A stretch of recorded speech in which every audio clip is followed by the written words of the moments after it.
It started with a knock, so soft, so perfectly timed with the thunder. I almost thought I imagined it. But then it came again.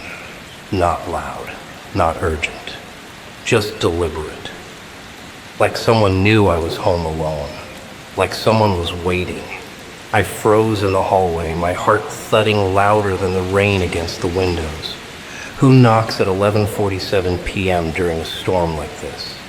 I tiptoed toward the front door, trying to convince myself it was nothing. Maybe a neighbor, maybe a branch blown loose. But when I looked through the peephole, there was no one there.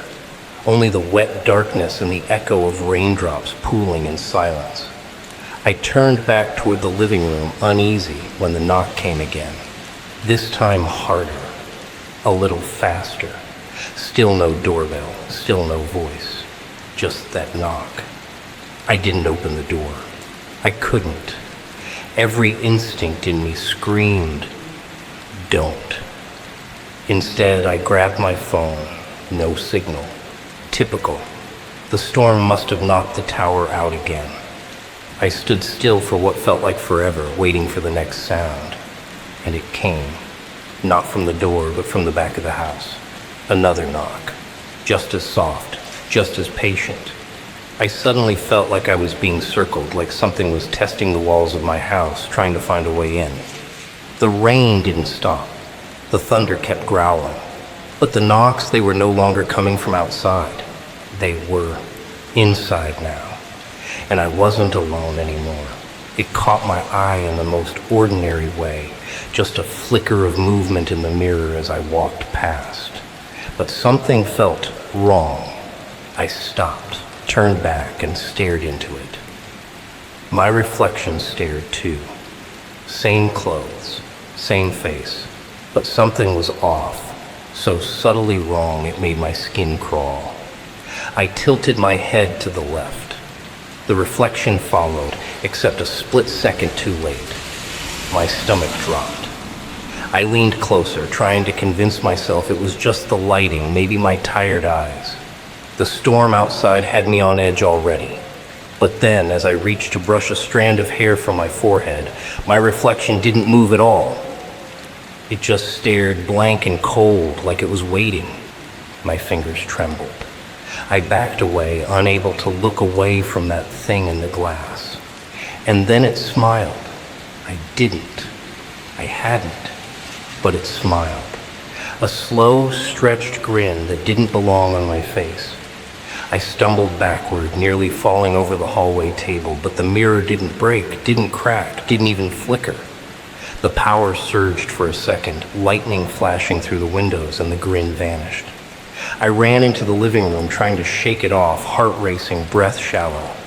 But every screen, every window, every reflection I passed that night, it was there, watching me, sometimes smiling, sometimes just standing still. I didn't understand why until I saw it standing behind me in the mirror when I was no longer facing one. The power cut out just as I was pouring tea. A sudden crack of thunder rattled the windows, and everything went black. For a few seconds I stood frozen in the kitchen, listening to the wind howl and the rain lash against the house. I wasn't scared, at least not yet, just annoyed. It was a stormy night after all. Power outages happen. I sighed, grabbed my phone for the flashlight, and headed toward the living room to wait it out. That's when the TV turned on. The screen flickered to life all by itself, casting an eerie blue glow across the dark room. There was no sound, no static, no startup logo, just a quiet image appearing slowly, like fog lifting from a window. It was my living room, same furniture, same angle I was standing at. But it wasn't a reflection. It was a live feed, like from a security camera, except I didn't own one. And worse, it wasn't just showing the room, it was showing me. I could see myself standing in the exact position I was in, watching the screen, watching myself. I slowly stepped to the left, and the version of me on the screen moved in sync. not lagging, not delayed. It was real time. My mouth went dry. I scanned the room, eyes darting to the corners behind the TV above the bookshelves. Nothing. But something was filming me, and I was broadcasting live to where? Then, just as suddenly, the image on the TV began to pan. I wasn't the one moving. The camera was. It shifted left, then slowly turned toward the hallway behind me. On the screen, I saw something that hadn't registered in real life yet. A dark, slender shape at the end of the hall. I spun around. Nothing there. But when I looked back at the TV, the hallway was empty again, and my image was gone. Only the shape remained. Closer now, facing the screen, facing me. It buzzed once, just once, but in the dead silence of the storm, it felt like a gunshot. I jumped, heart already on edge from everything else that had happened that night. My phone screen lit up with a notification. One new message. Unknown number. No name, no profile picture, just a single line of text that stopped my breath cold. You look scared, but you were fine 15 minutes ago. I stared at the message, pulse pounding in my ears. My hands were trembling as I opened it. Was this some kind of prank? I hadn't posted anything online. I hadn't even talked to anyone today. I was home, alone, in the dark, during a storm. And someone out there, someone I didn't know, was apparently watching me. I typed back, "Who is this?" No reply. The phone buzzed again. A new message. It was a photo. My lungs locked. It was me. Sitting on the couch. Tonight. Wearing exactly what I had on. Same blanket. Same mug of tea on the side table. The lighting matched. The background matched. Everything. But I hadn't taken that photo. I hadn't even moved from this room since the power went out. I stood up slowly, scanning every inch of the living room. My heart thudded in my chest, loud and desperate. I moved toward the curtains, pulling them aside and peering out into the night. Sheets of rain, nothing else. But I couldn't shake the feeling of eyes on me. Then came another text. Just 3 words. Don't check upstairs. That's when I remembered the attic light was flickering earlier. I hadn't touched it. I never went up there. No one did. But now someone might be up there, watching, waiting, taking pictures. And worst of all, they already knew I was too scared to look. The sound of water dripping was faint at first, almost drowned out by the storm outside. I didn't think much of it. It had been raining for hours, and old houses creak and leak during nights like these. But then I noticed the sound wasn't coming from the roof or the windows. It was coming from the floor, more precisely the kitchen floor. I stepped out of the living room and instantly felt it cold and wet beneath my socks. My heart skipped. The lights flickered again as I entered the kitchen, my phone flashlight trembling slightly in my hand. What I saw made my stomach twist. There were footprints. Muddy, soaked footprints leading from the back door, which was supposed to be locked, all the way into the hallway. They weren't mine. I hadn't stepped outside all day. The footprints were large, too large, spaced apart in a way that made it clear whoever made them had been moving slowly, deliberately. I backed up instinctively, eyes darting to the back door. It was closed, but the lock was unlatched. I always locked that door. Always. Panic surged through me. I leaned against the counter to steady myself, trying to convince myself there had to be an explanation.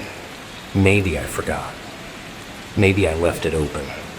But deep down, I knew I hadn't. I followed the trail with trembling legs. The footprints led past the staircase into the narrow hallway that turned sharply toward the basement stairs. But there, they stopped, just ended. As if whoever it was had vanished into thin air. No prints leading back. No door creaked open. Nothing. Just silence. And then from the shadows of the hallway, a single wet footprint appeared. Fresh, right in front of me. I didn't hear it. I didn't see anyone. But it was there, still dripping. I wasn't alone. Someone else was inside, and they wanted me to know it. The sound was faint, like wood shifting or maybe breathing. I had just settled on the couch, blanket pulled up to my chest when I heard it. A soft, drawn-out creak echoing down the hallway. My blood ran cold. I knew that sound. It was the door to the spare room. The one we always kept locked. No one used that room. It was always shut, always silent. Mostly just storage, old boxes, dusty furniture, things we hadn't touched in years. I hadn't opened it in months. But tonight, something was different. The storm raged outside, wind howling like a warning, and the house suddenly felt smaller, heavier, like it was holding its breath. I stood slowly, clutching my phone for light, and stepped into the hallway. Another creak. This one sharper. The kind that happens when pressure is applied, when someone moves. My mouth went dry. The door to the spare room was open, just slightly. Wide enough to see the darkness pressing through the crack. Wide enough to see that I hadn't imagined it. I reached out, hand trembling, and gently pushed the door open. It groaned louder than it should have. The room was freezing, colder than the rest of the house. The air was heavy with the smell of damp wood and something else like wet earth. I scanned the room with my light. Everything looked normal at first. Then I saw it. A figure standing in the far corner, perfectly still, almost blending into the shadows. No movement, no sound, just there, watching. I blinked, and it was gone. I backed away, heart pounding in my throat. I wanted to believe it was my eyes playing tricks.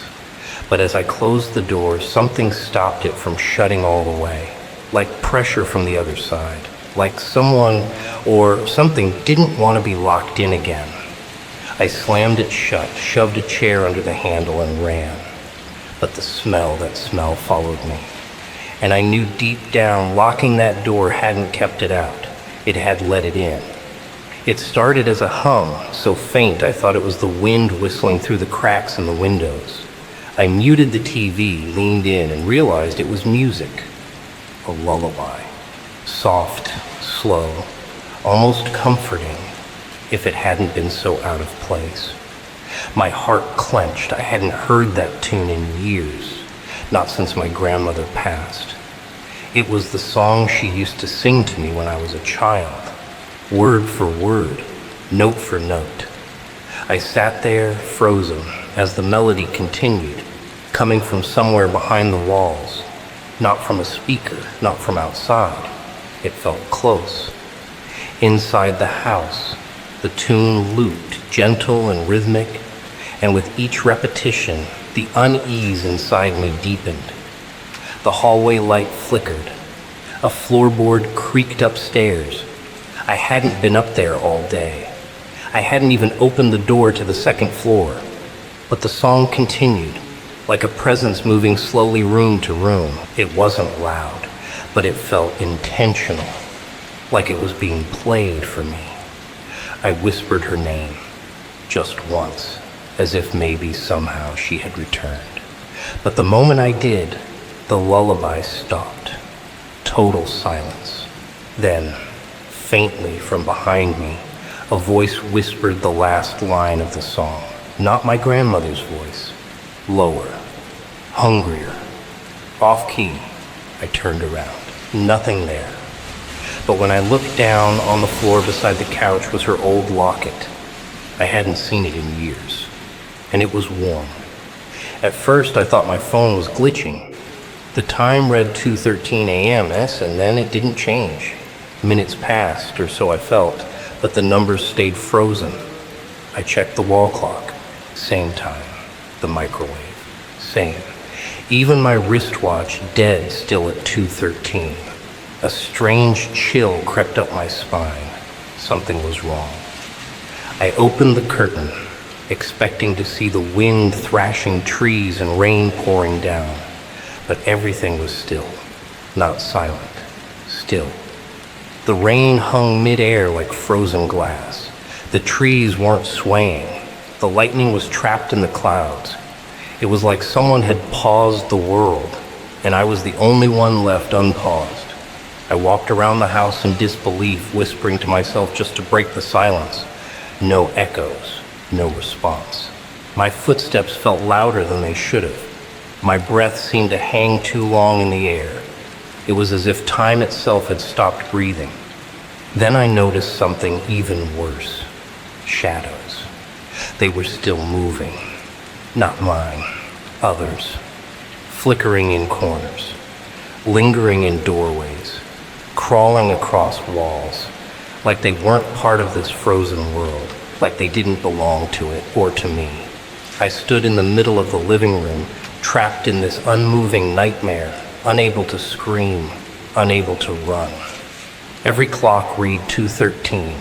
Nothing ticked, nothing changed, until the second hand finally moved. One tick, one breath. And every shadow turned to face me at once. It was just sitting there, on the coffee table, a photo I'd never seen before. At first I assumed it had fallen out of an old book or drawer, but something about it made me stop cold. The paper was old, yellowed at the edges, and warped from water damage. I picked it up with trembling fingers, instantly overwhelmed by the scent of mildew and damp earth. My breath caught in my throat. It was a photo of me. I was lying on the couch. This couch. Wrapped in the same blanket I was using right now. Same clothes, same posture. The only difference, I was asleep. And I wasn't alone. Behind me, half hidden in the shadows, crouched a dark figure. Long limbs, a pale face with no features, just emptiness. As if someone or something was watching me while I slept, just inches from my head. I stared at the photo, hoping it was fake, staged, a cruel joke. But I had never seen it before. And I knew one terrifying fact. I hadn't fallen asleep tonight. Not yet. So when was this taken? I looked up, suddenly hyper-aware of the silence pressing in from all sides. My eyes scanned the room, the corners, the stairwell, the hallway. I felt it. Something. A presence just outside my field of vision. Like it was waiting for me to close my eyes again. I flipped the photo over. Scribbled in shaky handwriting were 4 words. Don't sleep. It waits. And then the lights went out. It came from the corner. A whisper, barely a breath, but it froze every muscle in my body. I hadn't heard my name spoken like that since I was a child. Soft, drawn out. The way only one person ever said it. But she was gone. Had been gone for years. I turned slowly, my heart hammering against my ribs. The corner was pitch black. I shined my flashlight toward it, but the beam flickered like something was interfering. The whisper came again, closer this time.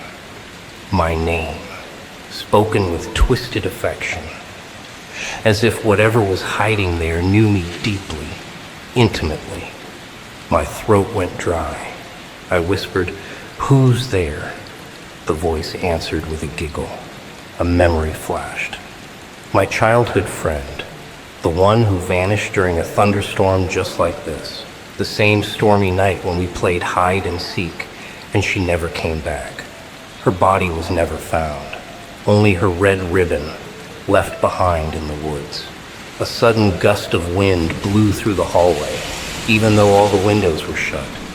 I turned in every direction, but the whisper circled me, echoing from every wall. It no longer sounded like her. It sounded hollow, mocking, hungry. Then I saw it, just for a second. A face, not quite hers, pale, stretched, eyes too wide, watching from behind the cracked closet door. The whisper came one last time. Found you. If you're still here and your heart's still racing, then you're just like us. If you want to hear more true horror stories inspired by real Reddit encounters, subscribe to our channel. We're always watching.